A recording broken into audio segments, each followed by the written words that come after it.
Yang mau saya sampaikan bagaimana karya Tuhan dalam hidup saya, bagaimana Tuhan menuntun saya, yaitu tentang perpuluhan atau dalam bahasa di Alkitab sepersepuluh atau persepuluhan. Kalau dalam kitab Perjanjian Lama atau Perjanjian Baru, rata-rata yang disampaikan tidak ada perpuluhan, tidak ada kata-kata perpuluhan. Yang ada kalau dalam bahasa Indonesianya adalah sepersepuluh, persepuluh, atau kalau kita singkat perpuluhan atau 10% dari penghasilan. Salam saudara-saudara yang terkasih oleh Tuhan, selamat malam dan salam sejahtera untuk kita semua. Kembali pada kesempatan malam hari ini, saya mau saksikan bagaimana Tuhan berkuasa dalam hidup saya, bagaimana Tuhan mengajarkan saya, bagaimana Tuhan menuntun saya, bagaimana Tuhan memberi kekuatan kepada saya. Karena apa yang saya lakukan selama ini bukan karena kuat dan gagah saya, melainkan karena kasih sayang daripada Tuhan, hikmat yang berasal daripada Tuhan. Saudara yang terkasih oleh Tuhan, pada kesempatan malam hari ini yang mau saya saksikan hal-hal yang banyak sudah disampaikan para hamba Tuhan, sudah disampaikan para pendeta, sudah disampaikan para pastor, sudah disampaikan oleh banyak orang. Yang mau saya sampaikan bagaimana karya Tuhan dalam hidup saya, bagaimana Tuhan menuntun saya, yaitu tentang perpuluhan atau dalam bahasa di Alkitab sepersepuluh atau persepuluhan. Kalau dalam kitab Perjanjian Lama atau Perjanjian Baru, rata-rata yang disampaikan tidak ada perpuluhan, tidak ada kata-kata perpuluhan. Yang ada kalau dalam bahasa Indonesianya adalah sepersepuluh, persepuluh, atau kalau kita singkat perpuluhan atau 10% dari penghasilan kita. Jadi saudaraku yang terkasih oleh Tuhan, saya mau saksikan bagaimana Tuhan menuntun saya, bagaimana Tuhan berkuasa dalam hidup saya. Kalau dulu atau kita selalu banyak mendengar bagaimana para pembicara atau para hamba Tuhan menyampaikan tentang perpuluhan ini. Saudara yang terkasih oleh Tuhan, perpuluhan kita tahu pertama kali ditulis di Alkitab, yaitu dalam kitab Kejadian, bagaimana Abram memberikan 10% dari hasil rampasan dia, atau juga dalam kitab Kejadian bagaimana Yakub memberikan 10% dari penghasilan dia ketika Tuhan memberkati dia. Jadi saudara yang terkasih oleh Tuhan, saya pikir hal-hal seperti ini sangat penting mau saya sampaikan, bagaimana saya juga memberikan 10% dari penghasilan saya. Memang kalau dibandingkan dengan penghasilan orang lain, penghasilan saya tidak jauh lebih besar. Tapi saya pikir penghasilan saya itu lumayan lah. Kalau menurut saya pribadi cukup besar. Kalau kata orang, kalau untuk angsuran motor untuk 1 bulan ya dapat lah. Angsuran motor untuk 3 tahun atau 2 tahun, sekira angka itulah 10% dari penghasilan saya. Jadi saudara yang terkasih oleh Tuhan, saya pertama kali memberikan persepuluhan saya pada waktu itu sekitar tahun 2015 kepada kelompok tertentu. Pada waktu itu saya memberikan penghasilan saya itu kurang lebih sekitar 6 bulan. Kemudian saya gagal. Artinya karena saya melihat kelompok itu tidak sesuai dengan kebenaran firman Tuhan, akhirnya saya mengundurkan diri. Kemudian saya putuskan untuk tidak memberikan perpuluhan saya dari penghasilan saya, saudara. Nah, kemudian namun sebelumnya sekitar tahun 2014, pada waktu itu, pada saat saya diizinkan oleh Tuhan, ada kelebihan dari penghasilan saya, diizinkan oleh Tuhan untuk membangun rumah walet dan dia bisa menghasilkan, maka kami berjanji akan memberikan 1/10 dari hasil walet itu. Itu janji kami ketika kami mulai mengumpulkan material atau bahan untuk membangun rumah walet itu. Memang rumah walet itu tidak besar, ukurannya sangat kecil, hanya ukuran 6x6 meter kali 6 meter. Kemudian tingginya pun tidak tinggi, ketinggiannya itu hanya kurang lebih antara 8 sampai 9 meter, jadi sangat rendah. Makanya saya berkomitmen, saya berjanji kepada Tuhan, kalaulah Tuhan izinkan nanti walet ini berhasil, memang dia dari beton, dari bataku, kalau memang Tuhan izinkan bisa berhasil, maka 1/10 atau 10% dari hasilnya itu akan kita berikan kepada orang-orang yang tidak mampu. Itu janji saya dan istri saya, dan istri saya pun setuju pada waktu itu. Akhirnya kami mulai mengumpulkan material itu kurang lebih selama 3 tahun. 3 tahun itu pun ditambah karena sudah terlalu lama, akhirnya kami mengambil keputusan untuk meminta atau meminjam dari bank, sehingga pas 3 tahun, kurang lebih 3 tahun, rumah walet itu bisa selesai. Saudara yang terkasih oleh Tuhan, kemudian setelah mulai rumah walet itu hidup atau suara itu sudah hidup, dihidupkan, kurang lebih di tanggal 30 Desember 2017. Nah, saudara yang terkasih oleh Tuhan, jadi sejak 30 Desember 2017 hiduplah suara walet itu atau memanggil walet itu. Kemudian setelah didoakan oleh hamba Tuhan, kemudian mulai hidup. Kemudian berkat penyertaan daripada Tuhan, sehingga pada bulan Agustus tahun 2019 atau lebih kurang 1 tahun 8 bulan sudah mulai adalah walet itu hasilnya, dan itu kita panen. Kita panen memang tidak banyak, kurang lebih sekitar hanya beberapa on, ya, sekitar 1 on lebih, 2 on, kurang lebih seperti itulah, nggak banyak. Cuma kita memang berkomitmen untuk memberikan hasilnya itu janji kita beserta dengan istri. Dan saudara yang terkasih oleh Tuhan, mulai dari itulah saya memberikan hasil saya, hasil dari walet itu sendiri. Saya berikan kepada siapa?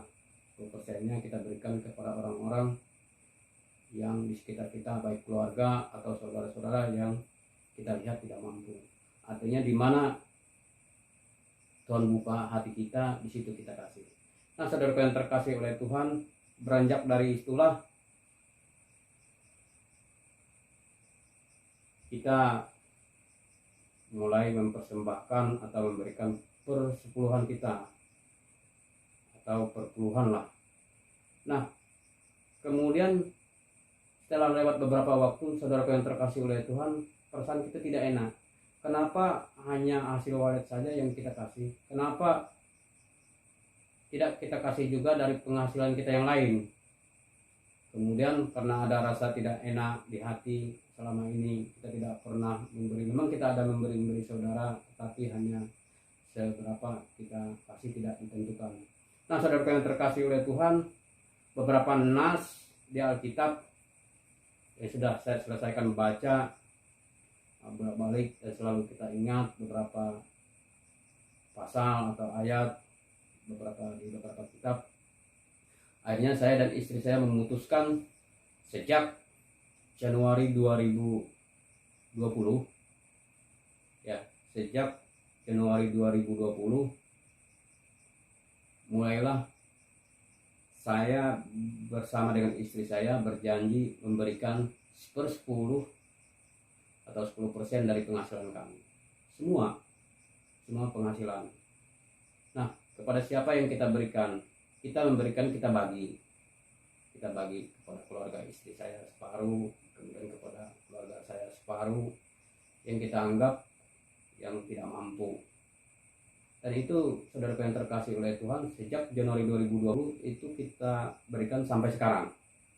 Luar biasa, Tuhan begitu baik dalam hidup saya dan keluarga saya, sehingga saya anggap sudah lebih dari 1 tahun kita memberikan penghasilan kita kepada saudara-saudara kita.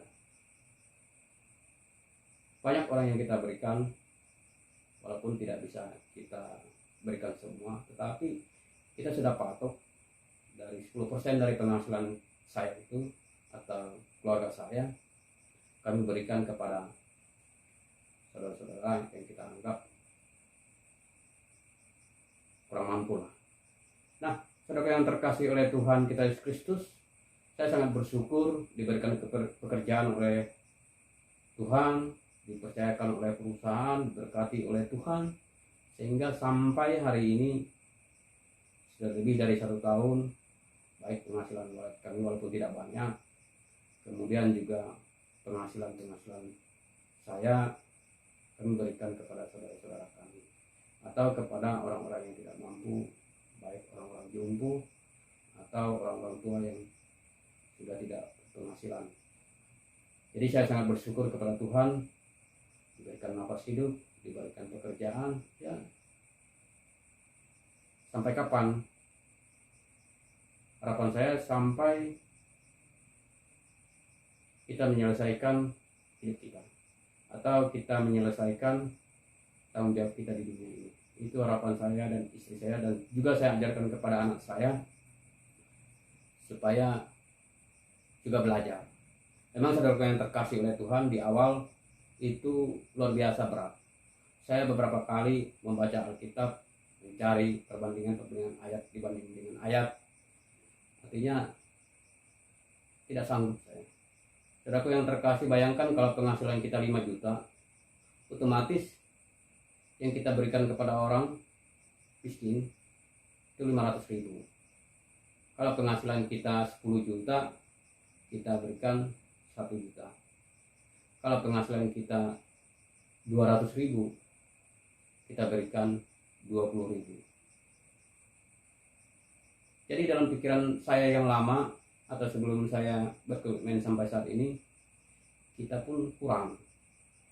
Jadi saudara yang terkasih oleh Tuhan, hendaklah firman Tuhan mengatakan kita bersyukur atas segala kebaikan Tuhan dalam hidup kita. Jadi mari kita mensyukuri segala yang dianugerahkan Tuhan kepada kita, saudara-saudara yang terkasih, sehingga kita punya kemampuan. Saya yakin saudara-saudara yang terkasih oleh Tuhan, kalau kita berdasarkan dengan firman Tuhan, kalau kita mendasarkannya bahwa kita bersyukur atas segala kebaikan Tuhan, saya percaya saudara-saudara yang punya penghasilan lebih bisa memberikan kepada saudara-saudara kita. Ada banyak saudara-saudara kita di luar sana yang butuh pertolongan kita, baik saudara kita seiman maupun keluarga-keluarga kita. Saudara yang terkasih oleh Tuhan, saat ini saya memiliki keterbatasan penghasilan, sehingga saya juga terbatas memberikan hanya 1/10 dari penghasilan saya. Harapan saya, Tuhan terus berkati hidup saya, Tuhan terus berkati hidup keluarga saya, sehingga kami bisa terus memberi kepada orang-orang yang telah Tuhan tentukan. Memang saudara yang terkasih oleh Tuhan, pernah saya mau memberikan kepada seseorang, cuma orangnya ketika saya datangi acuh. Bukan karena saya minta dihormati, tidak. Artinya padahal saya mau memberikan sebagian atau mengisikan dari perpuluhan saya. Pada waktu itu saya tidak jadi. Saya pikir mungkin Tuhan larang saya, atau untuk saat itu belum dia yang diberikan. Akhirnya saya alihkan ke orang lain. Jadi saudara yang terkasih oleh Tuhan, saya selalu memberikannya itu berdasarkan hati nurani saya. Kadang saya berikan kepada gereja juga, karena di gereja juga tidak ada menentukan harus memberikan perpuluhannya, tidak ada di patut. Yang ada sedekah yang terkasih oleh Tuhan itu di dalam hukum Taurat. Sementara hukum Taurat sudah selesai, begitu Tuhan Yesus sudah menyelesaikan segala pelayanannya di bumi ini, ketika dia berada di kayu salib, dia bilang sudah selesai, maka segalanya sudah selesai. Jadi saudara yang terkasih oleh Tuhan, saya ingin memberikan sebuah atau beberapa ayat kepada kita. Saya bagikan kenapa saya sanggup atau bisa memberikan 10% dari penghasilan saya, dan harapan saya anak-anak Tuhan kedepannya juga bisa memberikan 10%. Saya yakin kita mampu ketika kita disukung oleh firman Tuhan. Kejadian 14 ayat 17 sampai ayat 2. Pada ayat 17, setelah Abram kembali dari mengalahkan Kedorlaomer dan para raja yang bersama-sama dengan dia, maka keluarlah Raja Sodom menyongsong dia ke lembah Sawe, yakni lembah raja. Ayat 18, Melkisedek Raja Salem membawa roti dan anggur, ia seorang imam Allah yang maha tinggi. Ayat 19, lalu ia memberkati Abram, katanya, diberkatilah kiranya Abram oleh Allah yang maha tinggi, pencipta langit dan bumi. Ayat 20, dan terpujilah Allah yang maha tinggi yang telah menyerahkan musuhmu ke tanganmu. Lalu Abram memberikan kepadanya 1/10 dari semuanya. Jadi saudara yang terkasih oleh Tuhan, ini salah satu ayat yang menjadi dasar saya, sehingga saya memberikan 1/10 dari penghasilan saya. Jadi saya tidak berpatokan dengan hukum Taurat, tetapi jauh sebelum hukum Taurat itu ditulis, itulah referensi saya. Nah, juga dalam Kejadian pasal 28 ayat 20 sampai ayat yang ke-22, ayat 20, lalu bernasarlah Yakub, jika Allah akan menyertai dan akan melindungi aku di jalan yang kutempuh ini, memberikan kepadaku roti untuk dimakan dan pakaian untuk dipakai. Ayat 21, sehingga aku selamat kembali kepada rumah ayahku, maka Tuhan akan menjadi Allahku. Ayat 22, dan batu yang kudirikan sebagai tubuh ini akan menjadi rumah Allah. Dari segala sesuatu yang engkau berikan kepadaku, akan selalu kupersembahkan 1/10 kepadamu. Jadi saudara yang terkasih oleh Tuhan, bayangkan Abram setelah dia mengalahkan raja-raja yang menculik Lot, kerabatnya itu atau keponakannya, dia memberikan kepada Melkisedek Raja Salem, yang adalah merupakan imam dari Allah yang Maha Tinggi. Kemudian juga bagaimana Yakub berjanji ketika dia melarikan diri dari abangnya Esau, dia juga berjanji kepada Allah akan memberikan 1/10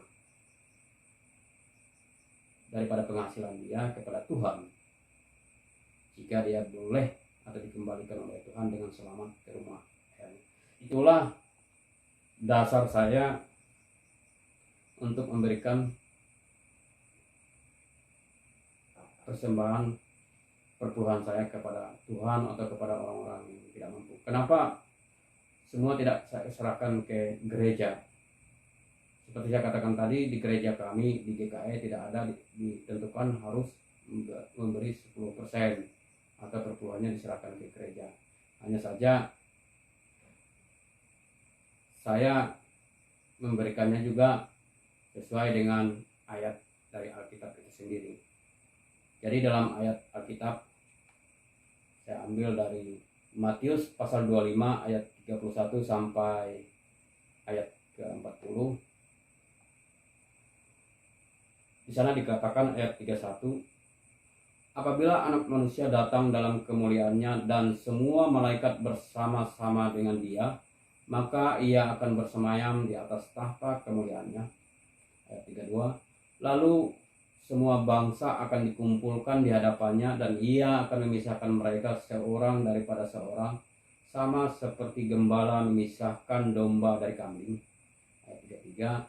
Dan ia akan menempatkan domba-domba di sebelah kanannya dan kambing-kambing di sebelah kirinya. Ayat 34. Dan raja itu akan berkata kepada mereka yang di sebelah kanannya, mari, hai kamu yang diberkati oleh Bapakku, terimalah kerajaan yang telah disediakan bagimu sejak dunia dijadikan. Ayat 35. Sebab ketika aku lapar, kamu memberi aku makan, ketika aku haus, kamu memberi aku minum, ketika aku seorang asing, kamu memberi aku tumpangan. Ayat 36. Ketika aku telanjang, kamu memberi aku pakaian, ketika aku sakit, kamu melawat aku, ketika aku di dalam penjara, kamu mengunjungi aku. Ayat 37. Maka orang-orang benar itu menjawab dia, katanya, Tuhan, bila manakah kami melihat engkau lapar dan kami memberi engkau makan, atau haus dan kami memberi engkau minum? Ayat 38. Bila manakah kami melihat engkau sebagai orang asing dan kami memberi engkau tumpangan, atau telanjang dan kami memberi engkau pakaian? Ayat 39. Bila manakah kami melihat engkau sakit atau dalam penjara dan kami mengunjungi engkau? Ayat 40. Dan raja itu akan menjawab mereka, aku berkata kepadamu, sesungguhnya segala sesuatu yang kamu lakukan untuk salah seorang dari saudaraku yang paling hina ini, kamu telah melakukannya untuk aku. Jadi saudara yang terkasih oleh Tuhan, itu salah satu dasar saya untuk memberikan perpuluhan saya atau 1/10 dari penghasilan saya dan keluarga saya itu kepada saudara-saudara saya yang tidak mampu atau orang-orang di sekitar kita. Karena memang tidak banyak, jadi kita berikan orang-orang di sekitar. Saudara yang terkasih oleh Tuhan, itulah dasar saya untuk memberikan perpuluhan saya. Memang di beberapa ayat di Alkitab juga mengatakan bahwa apapun yang kita lakukan itu bukan berdasarkan dengan kekuatan kita. Jadi saudara yang terkasih oleh Tuhan, sampai hari ini Tuhan izinkan saya dan keluarga saya memberikan 1/10 dari penghasilan kami, dari pendapatan kami itu untuk saudara-saudara di sekitar kami. Itu bukan karena kuat dan gagah kami, melainkan hikmat, melainkan kemampuan, kekuatan diberikan oleh Tuhan. Jadi saudara yang terkasih oleh Tuhan, mari kita memberikan kepada orang-orang di sekitar kita. Memang kalau kita pikir kita memang tidak mampu atau juga berkekurangan. Saya juga merasa saya berkekurangan. Tapi puji Tuhan, syukur kepada Tuhan, saya diberikan hikmat oleh Tuhan sehingga boleh berbagi. Melalui pekerjaan yang Tuhan berikan kepada saya dan percayakan kepada saya dimampukan untuk memberikan 1/10. Memang ada beberapa ayat di Alkitab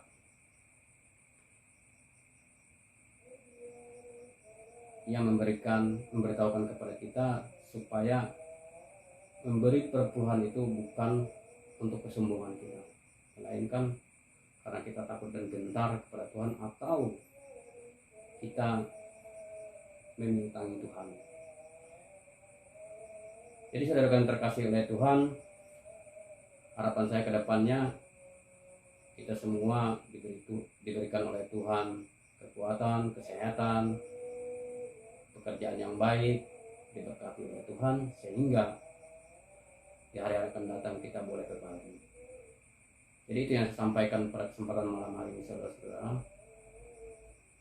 Biarlah Tuhan memberkati kita dalam segala usaha dan pekerjaan kita sehingga saudara dan kita diberkati oleh Tuhan. Mari kita berdoa kepada Tuhan agar Tuhan memberi kemampuan kepada kita untuk memberikan 1/10 dari penghasilan kita. Dan maksud dan tujuan untuk menolong saudara-saudara kita yang berkekurangan. Saya percaya saudara-saudara yang punya penghasilan lebih baik, punya penghasilan yang lebih daripada saya, juga dipakai oleh Tuhan supaya nanti ayat